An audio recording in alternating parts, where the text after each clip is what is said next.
I'm Rob Licuria, Senior Editor at Gold Derby, here with Emmy-winning costume designer Suttirat Anne Larlarb, nominated for this year for her work on Obi-Wan Kenobi. First of all, Suttirat, congratulations on your Emmy nomination. Thank you so much. It's so exciting. It's a really, really difficult category to break through into, given the amazing fantasy and sci-fi work that's on television these days. So where were you when you found out? Tell me about finding out and your reactions to the nomination. Yeah, no, you're right. I will be honest and say I had absolutely no expectation for this nomination at all. Not because I don't think as a team or as the work result shows that we shouldn't have been in the vying for, but as you said, the category is immensely packed with. I feel like since the dawn of streaming, or the let's say the primacy of streaming, television shows with world building elements upon which the world building is really very costume oriented, makes it an incredibly tough category. It's really, really amazing to be nominated given who else is out there and what amazing work exists at the moment. Yeah, absolutely. Totally agree. And just for people who are wondering, your fellow nominees are from projects like Hocus Pocus 2, House of the Dragon, Rings of Power, obviously Obi-Wan Kenobi, What We Do in the Shadows, and of course your Star Wars brethren, The Mandalorian. And you're nominated alongside your assistant costume designer, Stacey Lang, and of course costume supervisor, Linda Foote. So I think it's amazing that you're there. I'm so happy for you all. Let's talk a bit more about the work. I've actually heard you tell this story before, and I'd love for you to tell our viewers the day after all those months of working on probably, I would say, the most iconic costume in pop culture history, Darth Vader. And what was it like that day on set when whoever was in the costume, Hayden or whoever, came out into that costume and the whole crew and cast just stopped what they were doing? Yeah, no, at the point at which Darth Vader actually was on the schedule to appear for us to, be working with him, that is on camera. It was a good, I want to even say it was almost a year, close to a year after I had actually set out to, I'd been on this project many, many, many, many months before we initiated, and actually on an earlier version of it, which we were supposed to have started prior to the pandemic. And so knowing that we would have to have a Darth Vader in the show meant that one of the costumes that you want to get going on pretty immediately. It involves the amount of specialty processes involved in making a costume like that in the contemporary world, the world of Marvel, where superheroes can do anything in their super suits, as opposed to the mid to late 70s when the original Darth Vader costume was born, with those processes that existed in that era, which rendered the costume in a contemporary sense pretty difficult to move in.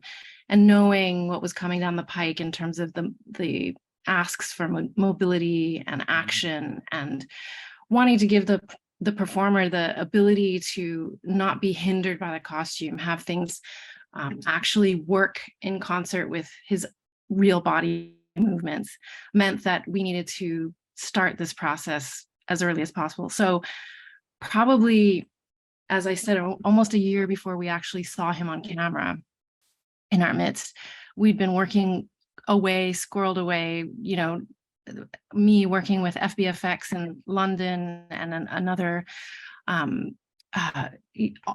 we had access to all the existing Darth Vader costumes in the Lucasfilm archives and the storage, so we could actually examine not only how they were built, but all the sort of aesthetic needs of the helmets, of the armor, everything, went through it with a fine-tooth comb and seeing where we could improve upon it technically without changing anything visually.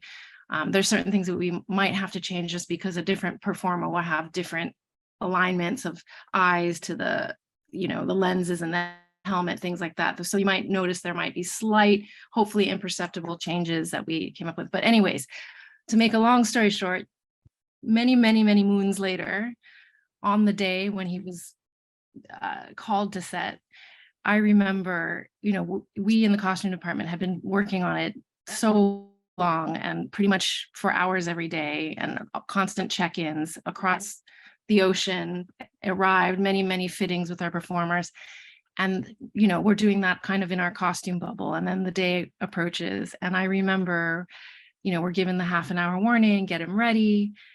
We're super busy on set. We're in the thick of shooting. I think it's a month into it, or definitely been shooting for a while already. And so everybody's kind of in work mode. It's crazy on set.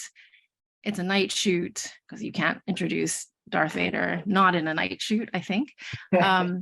And suddenly over the loudspeakers came the music, and he just walked out and said, everybody stopped what they're doing, no matter how busy they were, no matter what needed to be done.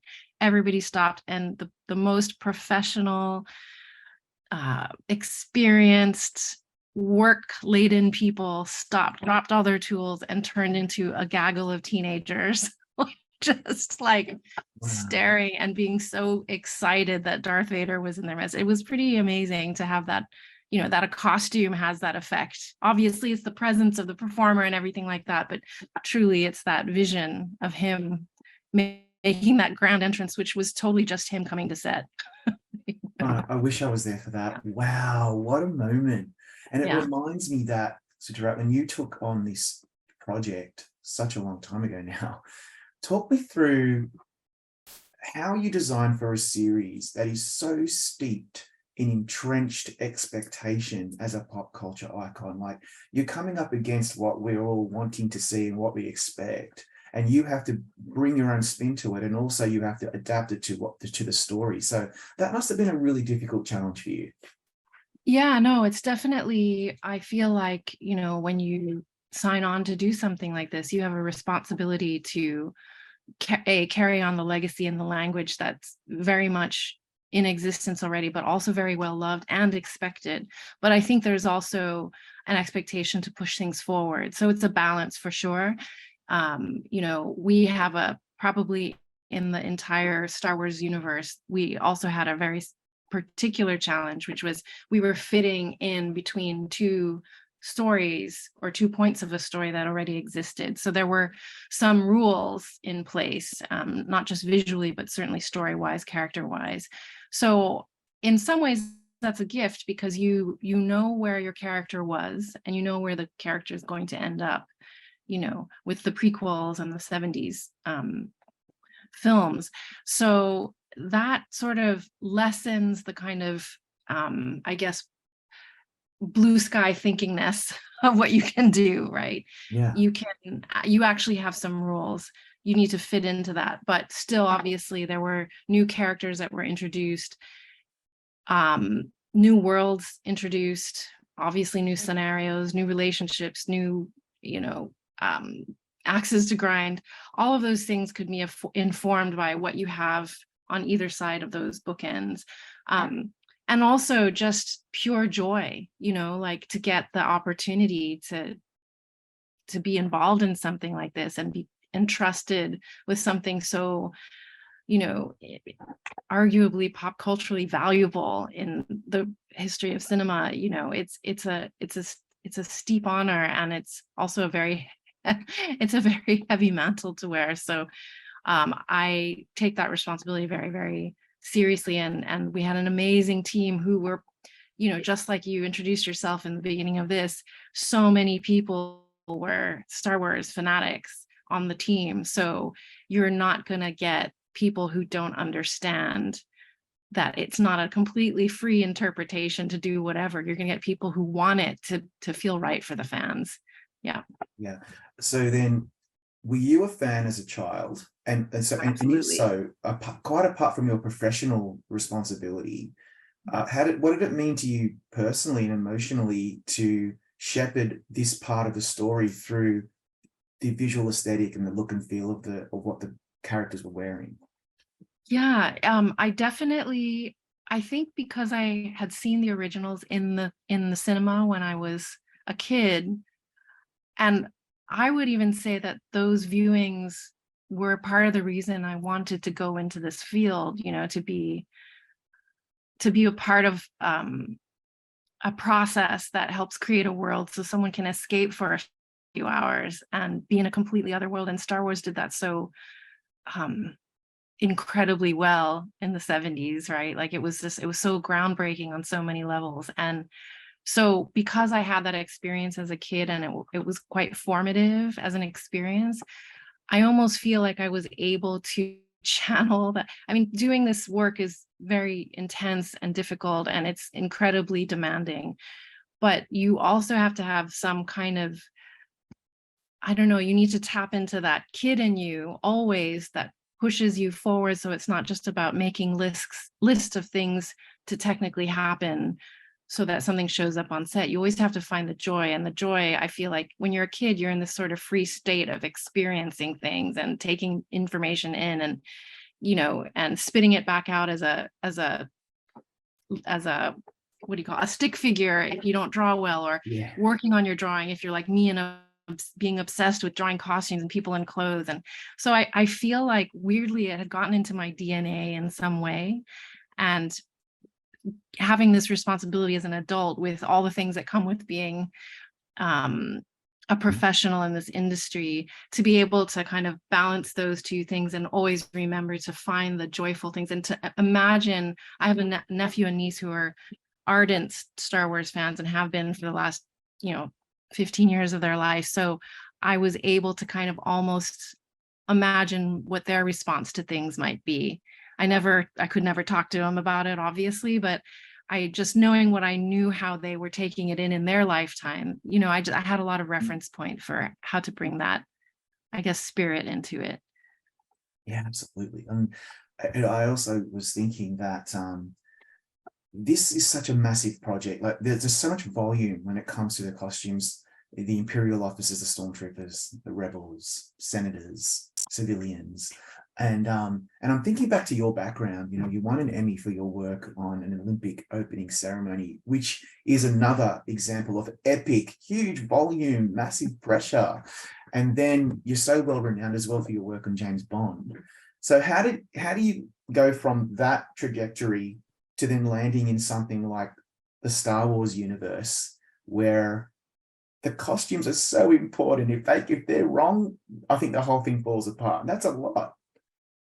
Yeah, and I actually I think one of the reasons that Deborah Chow and I got on so well when we first met was because she was very, very clear about how Star Wars, in the kind of world of science fiction costumes, Star Wars has a very, let's say, it's very based on culture, right? Like the planets, the people, the characters are all, there's a Star Wars culture. Like each planet has its own culture. And so the reason I'm bringing this up is because for me, costume is always an extension of character behavior, and the world in which the characters live in drive a lot of the decisions that I try to inject into costumes, so they feel grounded and they potentially feel real as you can feel in a Star Wars universe and the real world. But for me, taking the Olympics as an example, we were sort of charged with celebrating the history and the present day and the future of British culture at that time. And as the only American on that creative team, I was able to sort of observe what I knew. I'd spent a lot of time, I'd lived in London for many years, absorbing the culture, so that when we had people to outfit in whatever the scenario was in that ceremony, we had different worlds in that as well. They really need to feel a part of each of their chapters, each of their worlds. So taking that idea, and it's not just design for design's sake, not make another kooky, fantasy costume, but it's very much rooted in knowing what each environment of each planet, of each scenario, of even just down to the lauded conflict, the inherent conflict between Anakin and Obi-Wan growing up in a Jedi world like that, just taking everything I knew about the story, the backstory, and trying to channel that into what how you could take elements of personal struggles, sociology, anthropology, cultural history of each of these places, and meld it all together somehow into something that feels right for each character.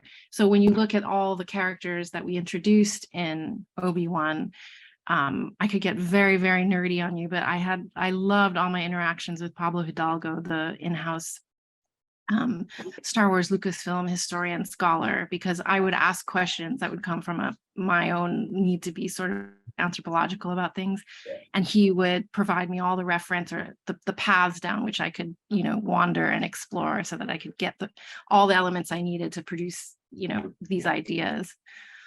Wow, that is so cool.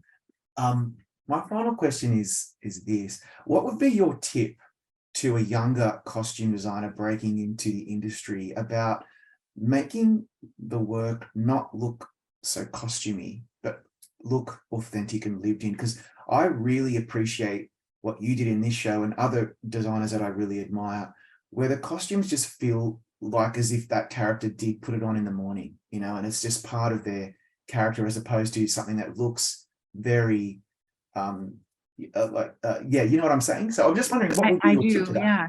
Some people have a phrase for that. They say, the actor or the performer or the character is wearing the costume, or the costume is wearing them. Yeah, right. like that artifice. Yeah.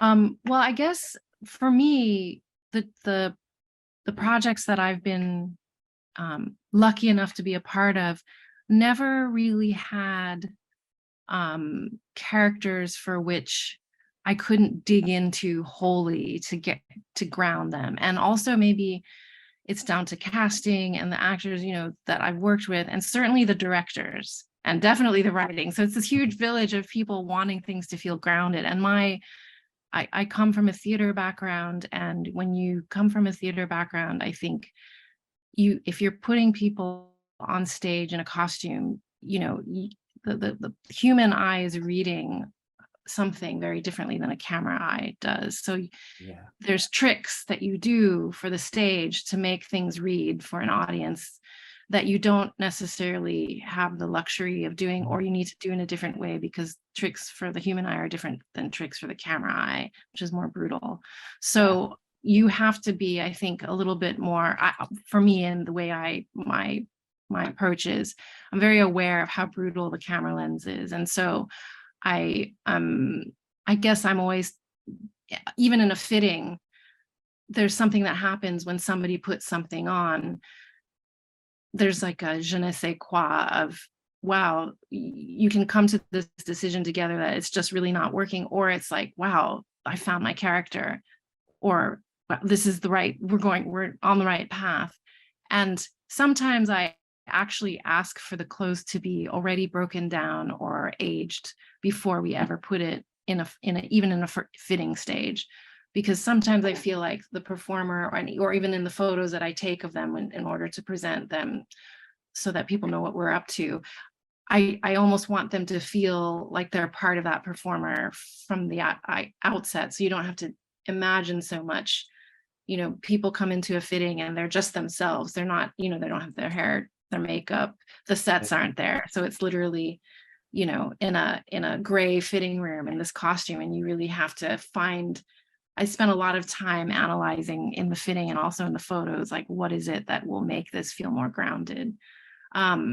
So I think it's just really important to, if all those elements are calling for some groundedness, to really, really pay attention to it. And for me, not to get carried away by something just because I like it, because I can't keep my own personal taste in check, or I love that fabric, let's just use it, but it makes no sense for that costume or that character or that scene. I'm very brutal. I'm very good at censoring, those is probably sometimes a little bit too much, but yeah. That's censoring those tendencies for the flights of fancy. Because it's not just about the costume, it's about the character, right? It's about the character, and you want to believe that Indira Varma's character puts on that imperial Absolutely. uniform Yeah. every morning, and she's probably really tired, and Yeah. it's not just and it's that really helps us, and that magic of when you see the actor. Makeup artists talk about this all the time as well. You see that artist, it's like something's lifted off their shoulders when they finally realize that they might become that character. It's so special, and I really admire what you guys do. On that note, congratulations once again on Thank your you very much. nomination, and thank you for your time today. Yeah, no worries. Thank you so much, Rob.